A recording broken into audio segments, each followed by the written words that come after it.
guys. So here we are. We are a part of the team of this bug NFT, right? We are here with Mauricio and I'm Oscar here. So we want to talk about our careers and what's been transpiring behind closed doors for this project. So Mauricio, please give us like an introduction of your career in the art scene that you've been moving lately, please. Of course. Hi, everyone. My name is Mauricio Aro. I'm the guy behind iSchool Memes. I've done art pretty much since I was born. I first started drawing, then took up sculpture, then left it. I ended up studying architecture, but now in the end, I'm again back at making art. And for the last few years, I've been working on iSchool Memes, and it's been pretty much my full-time gig.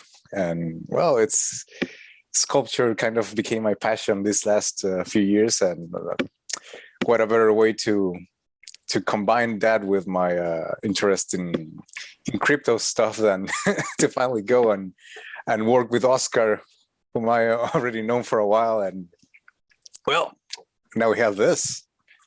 That's right. So you had the page, and I remember when it first came out on Facebook. And then you moved to Instagram. Is that how it happened? First Facebook and then Instagram? It first started with Facebook. I went into some of those meme groups with Chad's culture. I had made just a sketch, and people seemed to like it a lot. So I decided to, let's try this out. So I spent like a whole year looking into all the manufacture process for resin stuff, and ended up making some molds and went with that. And it's been growing since. And so you had, sorry to interrupt you, but you had this, I guess, collaboration with, was it which meme actually, like in real life meme collaboration you had, right? I've worked with a bunch. First of them was with Walter. Nelson Popper is the account on Instagram. It's this, the terrier, the one that looks into the front of camera like this. Yeah, I know, with a big snout, right? With the big snout. So it was my first official collab, endorsed by the original creator. Then the big flopper, the caracal, the big cat. It's the cat, lynx, or like a Russian lynx. It's a beautiful lynx. And lately with Cheems, even with Cheems, I had a collab with Boltzy, all the way from Hong Kong. Yeah, with the owners. So Cheems is a Chinese dog. Yeah, Hong Kong, yes. Okay, so how does that happen? Did they contact you, or you reached out in each other's I reached out. I was holding back for a while, maybe I'm not ready to do this, but in the end, someone in the comments a little bit pressured me into it, and I said, you know what, let's try it out, and it worked. And now I know them, and it's fine. It's a great thing. It's fun to be connected with everyone. It's like an official collaboration, right? We can say it's an official collaboration. Oh yeah, of course, it's official endorsed. Yeah, they get a little bit of the profits, and I get to say it's official. So yeah, it doesn't get more official than that, man. Well, I think it's very relevant, this background, because eventually what became bug NFT is a meme. It's a meme. It's always been a meme. Really, yeah. The bug twins. So I think this just it's the perfect evolution, right, into this digital world. And so how was it like to be doing this, the bug NFT? Well, it was tough at the start, because I hadn't ventured into ZBrush and digital sculpting in a while. I had done some work a few years ago before I started the physical page from iSchool Memes, and I had sold a few models for a couple of video gaming companies, but I hadn't retaken that into my work, and now it was a great opportunity to go fully into it, try new things, try new methods and new workflows for this, and it's been wonderful. And I'm going to expand from that. I'm going to make some pretty printables as well, that may or not go with the project too. Yeah, and I'm going to take I take advantage of this point that you bring up, that you might do some extra content for the project. I mean, the people that are getting now the 5,000, monolith or Bogdalith airdrop. What do you think? You as an artist can maybe later offer them. I mean, we have had talks about maybe that being a whitelist for the main, the main drop that's going to come because it's 10,000. The main drop is going to be Hmm. 10,000 bugs, and right now it's only 5,000. NFTs for free. So, what do you think? What do you propose we offer to the people that have this one? Well, I think they should definitely go into the whitelist, especially. So Mm. thank you for joining us so early in the project. We're pretty thankful for that. It's been amazing to see so many people come pretty fast. It was like what, 3 days, 4 days? Not Yeah, even three that. days, It's 3 days. really fast. It just peaked. Right. Yeah. It's a great welcoming that we've received.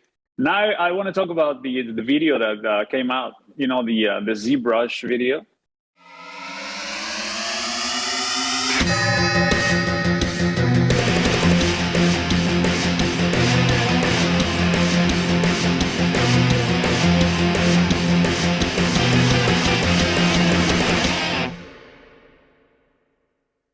Oh yeah, Because the making yeah, of. yeah. Can you talk about that, please? Oh yeah. Well, ZBrush lets you redo the whole process all the way since you start the model until it's pretty much finished. So it took a while to render, but there it is, and it's a lot of work actually.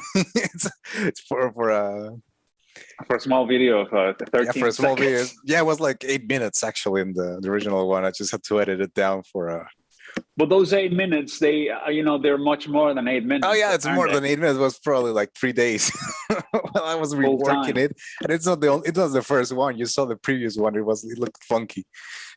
We had to Yeah, redo the yeah. whole thing from the start, and that's not even counting like the work after for the mountains and the whole stuff because I had to retopologize the whole thing. Then I had to add the rocks and stuff, and in some of them there's like even like a bog face. I'm not sure if anyone saw it, but there's like bog faces embedded into the rocks, all the In rocky only a out. few of them.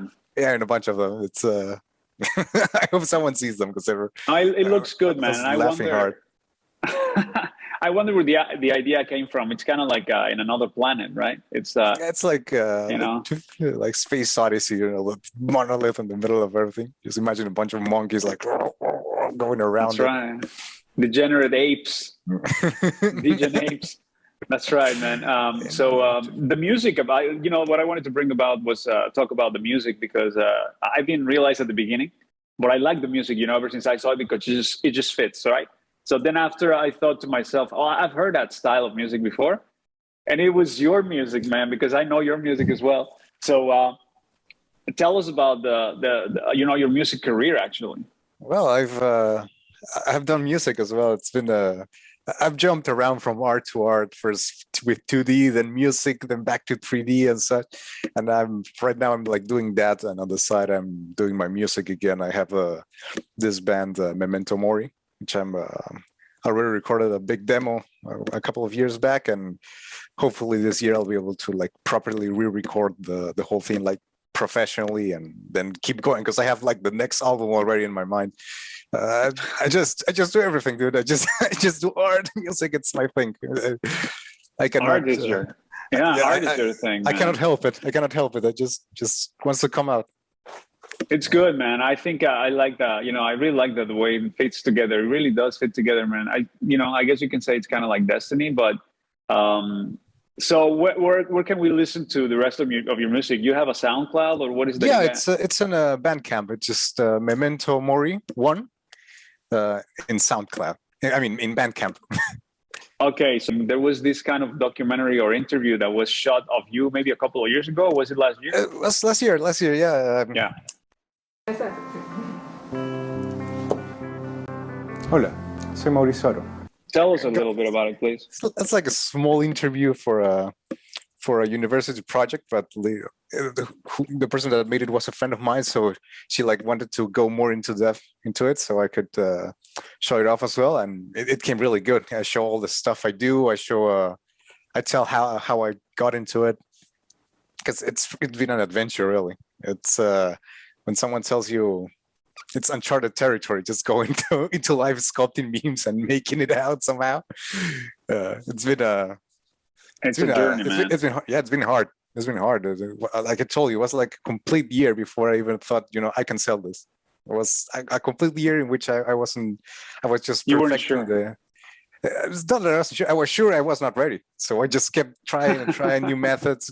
In the end, I just went into a workshop for that with a guy who, like, he taught me how to make the molds and stuff. Because I realized in the end that making the mold was even harder than making the sculpture, because it was like the thing that let you create more of them. It was, you had to think the sculpture into like, how I'm gonna make the mold out of this. It's like backwards. It's a weird thing.